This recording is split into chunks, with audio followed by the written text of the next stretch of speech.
Hi, welcome to Imrani kitchen. இன்றைக்கி ராய் புட்டு தான் செஞ்சுட்ருக்கோம். அதுக்கு 1/4 அளவு மாவு எடுத்து கொஞ்சமாக உப்பு போட்டு ஒரு உலக்கு தண்ணி எடுத்து வச்சுருக்கேன். அதில் ஃபஸ்ட்டு 1/4 உலக்கு தண்ணி மட்டும் ஊற்றிக்கலாம். அதுக்கப்புறம் நம்ம தேய்ச்சிட்டு மாவு பிசைஞ்சோம் அப்படின்னா மாவு அப்படியே இருக்குது. அதனால இன்னும் ஒரு 1/4 உலக்கு மட்டும் தண்ணி ஊற்றி நல்லா பிசைஞ்சிட்டோம் அப்படின்னா நல்ல கலர் மாதிரி வரும். இந்த மாவை நம்ம கையில் எடுத்து இப்படி கொழுக்கட்டை மாதிரி பிடிச்சி பார்த்தோம்னா அப்படியே நிற்கும். இதுதான் கரெக்டான ஸ்டேஜ்.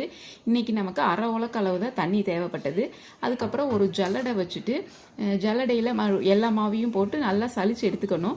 நான் மறுபடியும் அந்த வடை சட்டியிலேயே சலிச்சு எடுத்துக்கிறேன். நிறையா பாத்திரம் போட்டு கழுவுறதுக்கு நிறையா வரக்கூடாது அப்படிங்கிறதுக்காக அந்த வடை சட்டியிலேயே நல்லா சலிச்சு எடுத்துட்டோம்னா அப்படியே நம்ம கையில் எடுத்து பார்த்தோம்னா அப்படியே மணலாக இருக்கும். இந்த மாதிரி இருந்தால் நமக்கு சாப்பிட்றதுக்கு கெட்டியாக இல்லாமல் இருக்கும். அதுக்கப்புறம் ராய் புட்டு ஸ்டீமரை எடுத்து தேங்காய் பூ ஒரு லேயர், அதுக்கப்புறம் ராய் மாவு, அப்புறம் பாதி ஃபில் பண்ணதுக்கப்புறம் தேங்காய் பூ ராய் மாவு அப்படியே வச்சுட்டு குக்கரில் மேலே வெயிட்